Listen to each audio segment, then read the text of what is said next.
Hello dear student, आप अच्छे होंगे। आपकी पढ़ाई भी बहुत अच्छी चल रही होगी। आज हम करेंगे एमपी सेट पेपर 1 के महत्वपूर्ण एमसीक्यूज है जो आपको 1 मार्च को देखने को मिलेंगे। गाइज मोस्ट इंपॉर्टेंट पीवाईक्यूज लेके आई हूँ। 100% आपको एग्जाम में देखने को मिलेंगे। ओके, बिना देर किए हुए स्टार्ट करते हैं क्योंकि आपकी एग्जाम बहुत नज़दीक आ गई है। ओके, आइए स्टार्ट करते हैं। क्वेश्चन नंबर 1, निम्नलिखित में से किस दुर्घटना का परिणाम रेडियोधर्मी प्रदूषण था? ऑप्शन ए चेरनोबिल दुर्घटना, option B methyl isocyanide, option C Bhopal gas त्रासदी या ऑप्शन डी उपरोक्त में से कोई नहीं। बताइए गाइस, इसका राइट ऑप्शन क्या आएगा? इसका राइट ऑप्शन क्या आएगा? चेरनोबिल दुर्घटना। ओके गाइस, चेरनोबिल दुर्घटना इज द राइट है। भोपाल गैस त्रासदी में क्या है? मिथाइल आइसोसाइनाइड का रिसाव हुआ था। कब हुई थी? 2 से 3 दिसंबर 1984 में हुई थी। और ये कब हुई थी? 6 अप्रैल 1986 में हुई थी। 1986 में कहाँ पर हुई थी? सोवियत संघ, वर्तमान यूक्रेन है ना। वर्तमान क्या है? वर्तमान में Ukraine. Okay guys, most important है गाइस, इसलिए मैं आपके लिए बहुत ही अच्छे पीवाईक्यूज लेके आई हूँ जो आपको एग्जाम में 100% देखने को मिलेंगे। ओके, आइए आगे बढ़ते हैं बिना देर किए हुए। क्वेश्चन नंबर 2, NIRF रैंकिंग 2025 में सूची में किस संस्थान में समग्र संस्थाओं की श्रेणी में शीर्ष रैंक पर है? ऑप्शन ए भारतीय प्रौद्योगिकी संस्थान IIT मद्रास, ऑप्शन बी भारतीय विज्ञान संस्थान IISc Bengaluru, option C IIT Bombay या उपरोक्त सभी। बताइए गाइस, फर्स्ट रैंक किसकी है? शीर्ष पर कौन है? Option A is the right, भारतीय प्रौद्योगिकी संस्थान IIT मद्रास में है फर्स्ट रैंक। और इसका है भारतीय विज्ञान संस्थान IISc बेंगलुरु है, फिर IIT बॉम्बे भी है, उपरोक्त सभी भी आएंगे। Okay guys, number 1, number 2, number 3। Okay, याद करवाने के तरीके से इस टाइप के क्वेश्चन बनाकर लाई हूँ। ओके गाइस, आइए आगे बढ़ते हैं। क्वेश्चन नंबर 3, निम्नलिखित में से कौन भारत में अधिकतम कॉलेजों की संख्या वाला जिला कहा जाता है? कौन सा है ना? बताइए। Option A Bengaluru, option C Jaipur, option C Madhya Pradesh, option B Jaipur है। Okay sorry, option D Chennai. बताइए गाइस, इसका राइट ऑप्शन क्या आएगा? भारत में अधिकतम कॉलेजों की संख्या वाला जिला कौन सा है? बताइए। Option A is the right, Bengaluru में है गाइस। ठीक है, सबसे ज्यादा कॉलेज कहाँ पर है? बेंगलुरु में है। ओके, आइए आगे बढ़ते हैं। क्वेश्चन नंबर 4, NIRF रैंकिंग 2025 सूची में कॉलेज की श्रेणी में एक क्रम में 3 शीर्ष कॉलेज की रैंकिंग कौन सी है? Option A Hindu College rank 1, option B Miranda House rank 2, option C Hansraj College rank 3, option D उपरोक्त में से कोई नहीं। बताइए गाइस, इसका राइट ऑप्शन क्या आएगा? रैंक 1 किसका है? हिंदू कॉलेज का रैंक 1 है। ओके, हिंदू कॉलेज रैंक 1 है, मिरांडा हाउस रैंक 2 है और हंसराज कॉलेज रैंक 3 है। शीर्ष पर कौन सा है? फर्स्ट हिंदू है, फिर मिरांडा है, राइट। तीनों आएंगे, उपरोक्त सभी आएंगे, है ना। उपरोक्त सभी होगा। ओके गाइज, उपरोक्त सभी। ओके, सारे ही राइट है। Okay, first rank, second, third. Okay, आइए आगे बढ़ते हैं। क्वेश्चन नंबर 5, स्वयं की राष्ट्रीय समन्वयक नेशनल कोऑर्डिनेटर में कौन शामिल है? Option A NPTEL, IITS, UGC, CEC, IGNOU, NCERT, NIOS या AICTE IIMB। बताइए गाइस, ऑप्शन बी केवल UGC और इग्नू या ऑप्शन सी केवल NCERT या ऑप्शन डी केवल IITS। बताइए गाइस, राइट ऑप्शन क्या आएगा?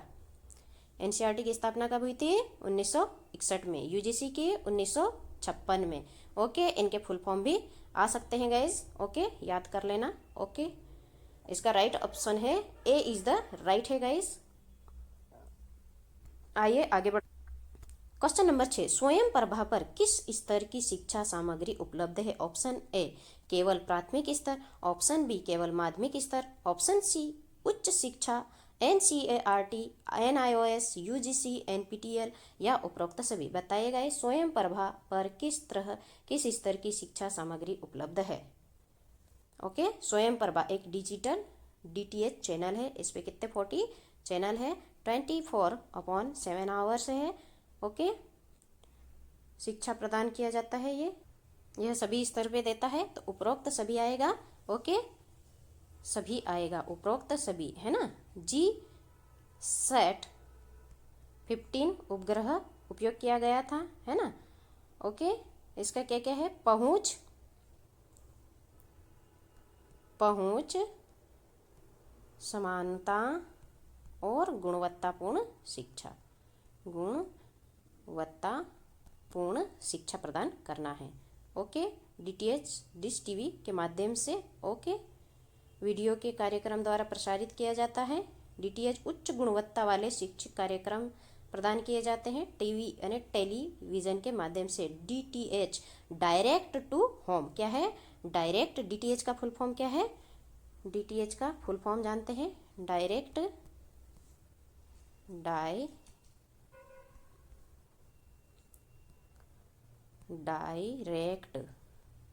डायरेक्ट टू, है ना, home, direct to home.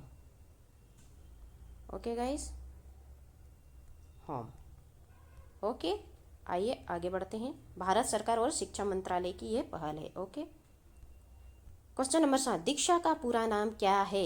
Digital infrastructure for knowledge sharing, option B digital interface for knowledge sharing, option C A और बी दोनों, या ऑप्शन डी इनमें से कोई नहीं। बताइएगा इसका राइट ऑप्शन क्या आएगा।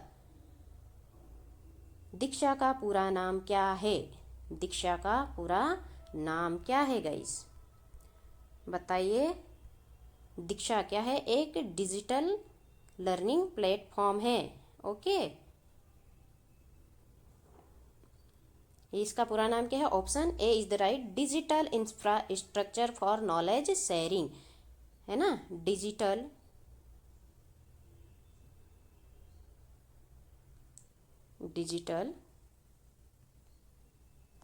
इंफ्रास्ट्रक्चर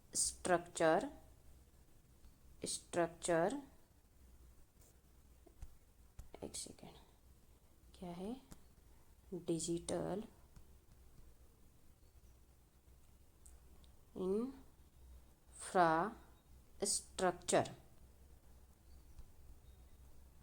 स्ट्रक्चर फॉर नॉलेज,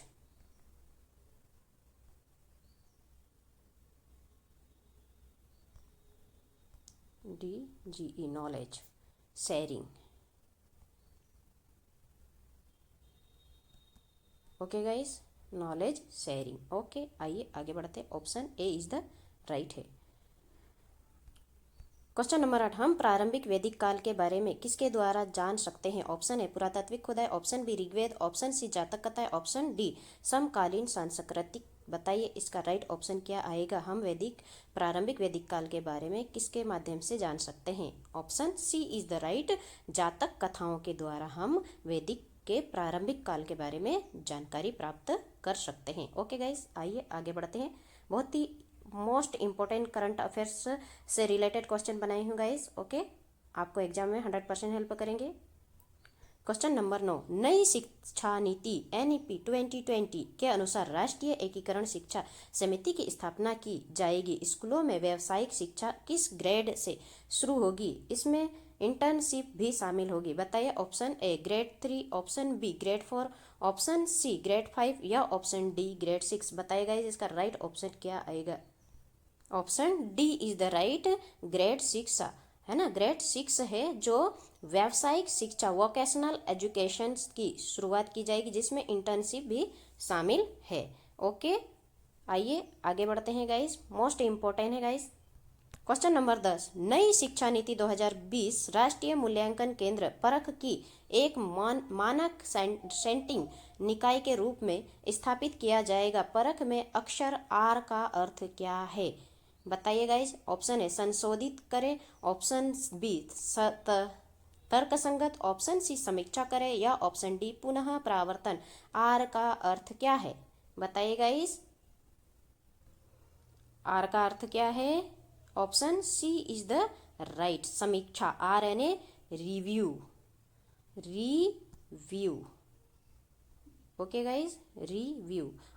परख का फुल फॉर्म क्या होता है, आइए जानते हैं परख का फुल फॉर्म, है ना, ऑप्शन सी राइट है। परख का फुल फॉर्म जानते हैं, पर, for, performance assessment review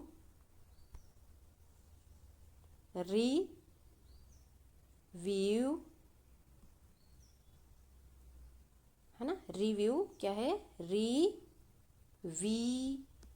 review है ना, इसका समीक्षा करेगा, रिव्यू आएगा। ओके, फिर समीक्षा, तर्कसंगत, रिव्यू एंड एनालिसिस है ना, analyse of knowledge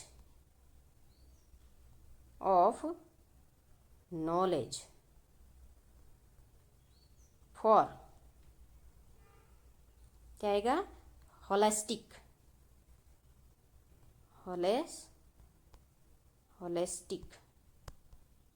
okay guys, holistic. Okay, आइए आगे बढ़ते हैं। क्वेश्चन नंबर 11, भारत में शिक्षा के तृतीय स्तर का प्रमुख प्रबंधक निकाय कौन सा है?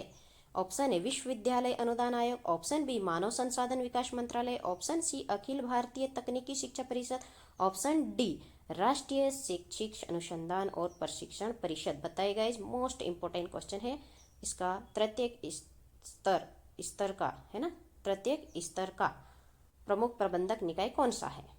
Option A is the right. UGC कब है इसकी स्थापना? 1956 में स्टेब्लिश हुआ था। ओके गाइस, आइए आगे बढ़ते हैं। क्वेश्चन नंबर 12, ब्लैक फुट रोग किस तत्व के प्रदूषण के कारण होता है? Option A fluoride, option B mercury या पारा, option C arsenic, option D cadmium. बताइए गाइस, इसका राइट ऑप्शन क्या आएगा? ब्लैक फुट रोग किस तत्व के कारण होता है? बताइए गाइस, इसका राइट ऑप्शन क्या है? ऑप्शन है एक फ्लोराइड, ऑप्शन बी है मरकरी, पारा, आर्सेनिक या कैडमियम। बताइए, option C is the right है, आर्सेनिक आएगा। ब्लैक फुट रोग आर्सेनिक के अत्यधिक मात्रा के कारण होता है, प्रदूषित पेयजल के माध्यम से होता है, यह एक गंभीर बीमारी है। ओके गाइस, आइए आगे बढ़ते हैं। डिसीज से रिलेटेड क्वेश्चन भी याद कर लेना। ओके गाइस, क्वेश्चन नंबर 13, ध्वनि प्रदूषण को मापने की इकाई क्या है? Option A hertz, option B decibel, option C joule या ऑप्शन डी वाट। बताइए, ध्वनि प्रदूषण को मापने की इकाई क्या है? Option B is the right, decibel है। कितना है? 60 डेसिबल्स। ओके, 80 से 90 आम इकाई होती है। तीव्र गति से नापने के लिए डेसिबल यूज किया जाता है। ओके, ध्वनि की तीव्रता या प्रबलता को व्यक्त करने वाली एक लघु गणिकीय इकाई है। आमतौर पर 80 से 90 डेसिबल अधिक ध्वनि के स्तर को स्वास्थ्य के लिए हानिकारक होता है। ये क्या है? हानिकारक हो जाती है। ओके, 60% तक ठीक होता है। ओके गाइज, आइए आगे बढ़ते हैं। मोस्ट इंपोर्टेंट पीवाईपी से गाइज एग्जाम में हेल्प करेंगे। ओके, आइए आगे बढ़ते हैं। क्वेश्चन नंबर 14, सतत विकास शब्द का पहली बार प्रयोग किस रिपोर्ट में हुआ है? Option A Brundtland report, option B Rio de Janeiro, option C Kyoto protocol या ऑप्शन डी उपरोक्त सभी। बताएगा इसका राइट ऑप्शन क्या आएगा? कहाँ पर हुआ था? Option A is the right, Brundtland report 1987 में प्रकाशित हुआ था। कब हुआ था? 1987 में। आवर कॉमन फ्यूचर, हमारा साझा भविष्य। आवर कॉमन फ्यूचर मीन्स क्या होता है? हमारा साझा भविष्य, हमारा साझा भविष्य। Okay guys, most important PYQs है गाइज आज आपके लिए, बहुत ही एग्जाम में आपको 100% देखने को मिलेंगे। ओके, आइए आगे बढ़ते हैं। विश्व पर्यावरण दिवस कब मनाया जाता है? Option A 5 June, option B 6 June, option C 8 June या ऑप्शन डी 4 जून। विश्व पर्यावरण दिवस कब मनाया जाता है? बताइए गाइज, कब मनाया जाता है? 5 जून। पहला पर्यावरण दिवस कब मनाया गया था विश्व का? 1974 में मनाया गया था। ओके, मोस्ट इंपोर्टेंट क्वेश्चन से है गाइस। ओके, क्वेश्चन नंबर 16, नवीनीकरणीय ऊर्जा का लक्ष्य 2030 तक भारत में कितना रखा गया है? Option A 500 megawatt, option B 300 megawatt, option C A और बी दोनों या ऑप्शन डी इनमें से कोई नहीं। बताएगा इसका राइट ऑप्शन क्या आएगा? 500 मेगावाट रखा गया है। ओके, आइए आगे बढ़ते हैं। क्वेश्चन नंबर 17, ओजोन छिद्र की खोज सबसे पहले कहाँ हुई थी? ओजोन छिद्र की खोज सबसे पहले कहाँ पर हुई थी? बताइए guys. Option A Antarctica, option B Asia, option C Australia या आर्कटिक। बताइए इसका राइट ऑप्शन क्या है। ओजोन छिद्र की खोज सबसे पहले कहाँ पर हुई थी? अंटार्कटिका में हुई थी। ओके, आइए आगे बढ़ते हैं। क्वेश्चन नंबर 18, इंटरनेट एक्सप्लोरर किसके अंतर्गत आता है? Option A browser, option B compiler, option C operating system, option D IP address. बताइए गाइस, इंटरनेट एक्सप्लोरर किसके अंतर्गत आता है? Option A is the right, browser के अंतर्गत आता है। ओके गाइस, आइए आगे बढ़ते हैं। क्वेश्चन नंबर 19, टेलनेट क्या है? एक टेलीफोन नेटवर्क है, एक टेलर नेटवर्क है, रिमोट लॉग के लिए मानक इंटरनेट प्रोटोकॉल या डायल अप प्रोग्राम। बताइए टेलनेट क्या है। मोस्ट इंपोर्टेंट पीवाईक्यू से गाइस जो आपको हेल्प करेंगे। Option C is the right, remote log के लिए मानक इंटरनेट प्रोटोकॉल टेलनेट कहलाता है। ओके, आइए आगे बढ़ते हैं। क्वेश्चन नंबर 20 क्या कहता है? आईएसपी का संक्षिप्त रूप है, इसका फुल फॉर्म क्या है? बताइए। ऑप्शन ए internet service provider, option B internet service producer, option C internet service product या option D internet service protocol. बताइए गाइस, इसका राइट ऑप्शन क्या है? आईएसपी का internet service provider. Okay, full form 100% आपको दो देखने को जरूर मिलेंगे। ओके, एक कंप्यूटर से रिलेटेड भी आ सकता है और हायर एंड एजुकेशन से रिलेटेड भी आ सकता है, आएगा ही, आवश्यकता नहीं 100% आएगा। ओके, आइए आगे बढ़ते। क्वेश्चन नंबर 21, ईमेल का मुख्य लाभ क्या है? ऑप्शन ए तीव्र गति, ऑप्शन बी कम लागत, ऑप्शन सी रिकॉर्ड कीपिंग या ऑप्शन डी उपरोक्त सभी। बताइएगा इस ईमेल का मुख्य लाभ क्या है? बताइए। उपरोक्त सभी, तीव्र गति, कम लागत, रिकॉर्ड कीपिंग, सभी आएंगे, ईमेल के सभी आएंगे। ओके गाइस, आइए आगे बढ़ते हैं। क्वेश्चन नंबर 22, किसी वेबसाइट के प्रथम पेज को क्या कहा जाता है? Most important repeated question guys, ये आपको देखने को मिल सकता है क्योंकि हमेशा आता है ये। Option A home page, option B index, option C menu bar, option D इनमें से कोई नहीं। बताइए। Option A is the right, website के प्रथम पेज को क्या कहते हैं? होम पेज कहते हैं। मोस्ट इंपॉर्टेंट पीवाईक्यू से गाइस। क्वेश्चन नंबर 23, IRC का पूर्ण रूप है क्या है? Option A internet related chat, option B internet relay chat, option C internet related connected या ऑप्शन डी उपरोक्त में से कोई नहीं। बताएगा इसका राइट ऑप्शन क्या आएगा? Option B is the right, internet relay chat IRC का पूर्ण रूप है। ओके गाइस, आइए आगे बढ़ते हैं बिना देर किए हुए। क्वेश्चन नंबर 24, अपनी शिकायतों को प्रकट करने के लिए वेबसाइट का उपयोग करने को क्या कहा जाता है? Option A cyber waiting, option B cyber writing, option C web hat या ऑप्शन डी वेब याचिका। बताइएगा इस अपनी शिकायतों को प्रकट करने हेतु वेबसाइट का उपयोग करने को क्या कहा जाता है? अपनी जो शिकायतें रहती है उनको व्यक्त करते हैं और उसकी वेबसाइट को क्या कहा जाता है जिसका यूज हम करते हैं? बताइएगा इसका राइट आंसर क्या आएगा? Option D is the right, web याचिका कहलाती है। ओके, जिससे हम क्या करते हैं? वेबसाइट के माध्यम से अपनी शिकायतों को दर्ज करते हैं या प्रकट करते हैं, उसको क्या कहते हैं? वेब याचिका कहते हैं। ओके गाइस, आइए आगे बढ़ते हैं। क्वेश्चन नंबर 25, एक इंटरनेट के रूप में एक साधारण टेलीफोन के उपयोग को क्या कहते हैं? Option A voice net, option B voice telephone, option C voice line या ऑप्शन डी वॉइस पोर्टल। बताइएगा इस इंटरनेट के रूप में एक साधारण टेलीफोन के उपयोग को क्या कहा जाता है? बताइए गाइस। मोस्ट इंपॉर्टेंट पीवाईक्यूज है गाइस, 25 पीवाईक्यूज है, पर आपको एग्जाम में एक क्वेश्चन 100% देखने को मिलेगा। ओके, राइट ऑप्शन है option B is the right, voice telephone. क्या आएगा? Voice telephone. ये क्या है? एक इंटरनेट के रूप में एक साधारण टेलीफोन के उपयोग के लिए यूज किया जाता है। Okay guys, most important PYQs करवाए हैं, आपको अच्छे लगे हो लाइक करिए, शेयर करिए एंड कमेंट करिए। Thank you for watching my video and best of luck exam के लिए। ऑल द बेस्ट गाइज, अच्छे से करिए, जो भी करे पूरे दिल से करना, अच्छे से मन लगा के करना है ना, हेजिटेशन नहीं होना चाहिए, आराम से करना। आपको आता है, आपने पढ़ा है, जो भी पढ़ा है उसको पहले क्वेश्चन को अच्छे से रीड करना, उसके बाद ही उनको सॉल्व करना। Okay, thank you for watching my video. अगर मेरे द्वारा जो कंटेंट प्रदान किया गया है अगर आपको हेल्प करे तो उसको लाइक करें, कमेंट करें एंड शेयर एंड सब्सक्राइब करें my channel. Okay, thank you, धन्यवाद। और अच्छा कंटेंट ऐसे ही लाऊंगी मैं आपको MP set, okay, UGC nets के लिए, इकोनॉमिक्स वगैरह, है ना, ऑल सब्जेक्ट, इकोनॉमिक्स और पेपर 1 दोनों ही कंप्लीट करवाऊंगी, है ना। पेपर 2 इकोनॉमिक्स से ही रहेगा और पेपर 1 रहेगा। Okay guys, thank you for watching my video. धन्यवाद।